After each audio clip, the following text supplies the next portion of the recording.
Attorney, with regards dito sa Bahas sa Luneta 2.0, ano ang panawagan? Kasi parang nakita namin, group of lawyers ang nandito nakasama niyo po. Ano ang panawagan niyo para nga dito sa Bahas sa Luneta 2.0? Simple po, lahat ng sangkot dapat managot.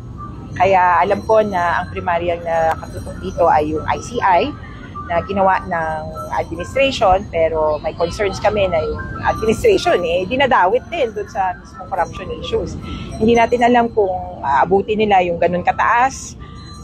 So nakita natin yung mga bababa, yung mga maliliit na isda yung hinuhuli, pero kung malalaking isda na, paano ang kilos ng Marcos administration?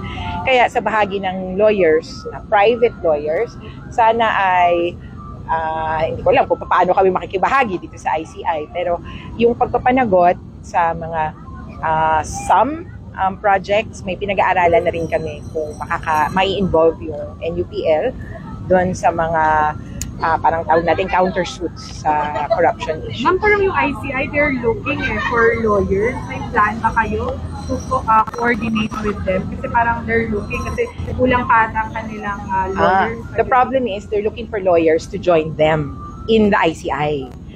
What we're trying to figure out is group kami, parang not within ICI, we will collaborate. Kasi iba yung meron kang nakapasok ka sa ICI and you will have to follow their queue. At iba yung nakaseparate ka.